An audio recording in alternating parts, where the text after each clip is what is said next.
does Galloway's win mean that all bets are off for the next election? So two parts to that question. First of all, is he the disruptor? Is he the chosen one? Is he the chosen one that I didn't really want, yeah. but is emerging? Because I've always thought somebody's got to come out of this and start to...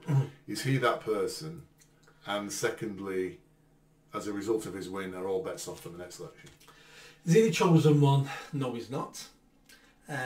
He was the right person at the right time with the right national issue going on, affecting a substantial but still a minority of voters in a certain area of the UK. He will be over once the Free Palestine issue dies down, which eventually will die down. I don't think it'll last this long, but it will go at some point. It has to at some point. Another world affair will take over. Something else will happen. It will die down. And then people then will look at him and will say to themselves, what's the point of voting for him? He's one man in Parliament. I need to get to a party that's going to be in government, and then maybe some of my concerns will be addressed. So Labour will take back those Muslim votes eventually if they play the cards right. So he's not the chosen one. He's disrupting. He may disrupt, and he is disrupting, and he may disrupt enough to change a general election, but he wouldn't win it. So the Muslim majority seem to be very unhappy with Labour at the moment. Yeah. And I can't see that going away anytime soon, as long as Free Palestine is still going on. He's talking now about running candidates across Greater Manchester against all the Labour MPs. What's his party called? It's called the Workers' Freedom Party or something.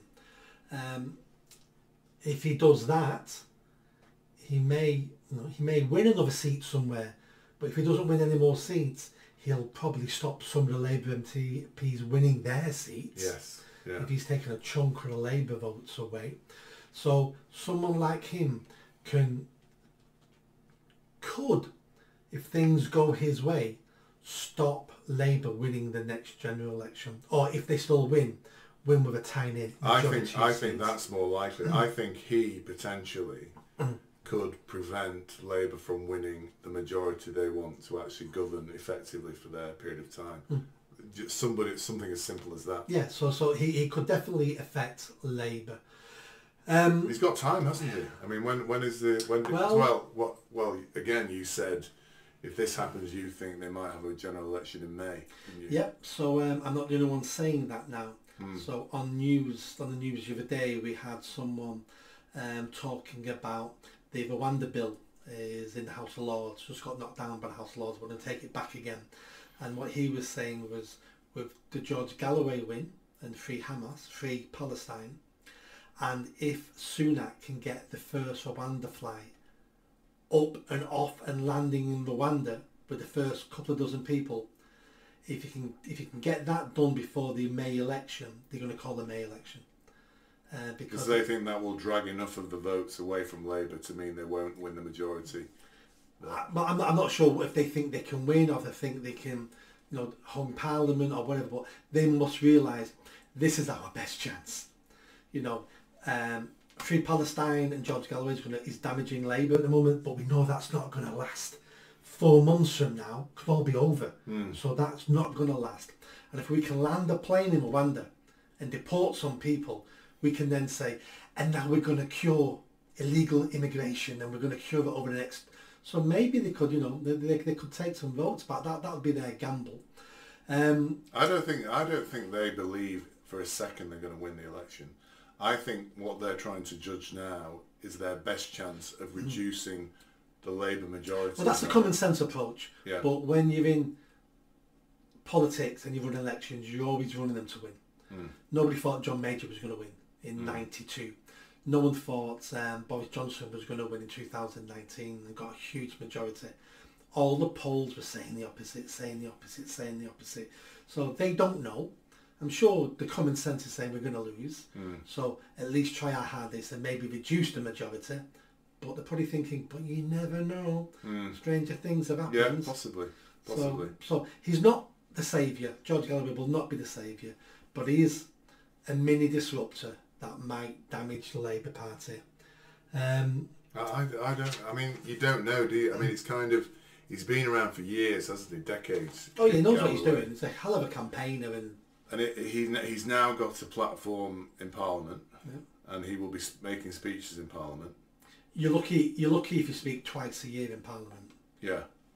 So they all seem to be the same people speaking all the time in Parliament when I watch it. There was always that little Scottish guy who was always speaking. Yeah, but if you lead with a party, you speak more. Right. Okay. And if your party leader likes you, they want you to speak more. Oh, right. Okay. But the average person... So you don't think they're going to give him a chance to speak? No. He'll speak what most people do, backbenchers do, which is roughly twice a year. Right, okay. So we won't hear that much of him in Parliament. But he can cause trouble, you know. Yeah. And he's a media... And he's on the zeitgeist, isn't he? Because at the moment a hell of a lot of people are in the pro-Palestine camp, aren't they? In terms of the marches, general sentiment. Yeah. All the lefties. Yeah. So all the Labour supporters, one way or another, are in the Free Palestine camp. Some very mildly, let's stop all the killing. No, we don't like Hamas, but a two-state solution, all the way through to let's kill all the Jews in Israel and let's have it all Hamas. So there's a lot, but they're all on the Free Palestine side. So he is knocking on that door very loudly, isn't he? Yeah. So I don't know. He is impressive when he speaks. He is impressive, and you know, if he articulates his message strongly enough and motivates people, I think he could have an impact. I'm not sure, but it's a shame actually. The Reform Party, Richard Tice. If we had somebody like Galloway heading up that party, then you would have a very, very different, a very, very different dynamic. Because they're getting, even with Tice, and he seems like a nice chap, but even with Tice, they're still getting 14 or 15% of the votes. But that's amazing. Yeah. This time last year, they were getting 7 or 8. Yeah. They're slow, and there's no point looking at jumps, because jumps come and jumps go. It's steady. Yeah. It's on 14% at the moment now, and so if somebody like the Reform Party had somebody like Galloway, well, you know who the person is. It's Farage. I don't think Farage is. I'm not sure. Farage won't come back this year. No. Farage, if Farage comes back, it will be after the next election. Yeah.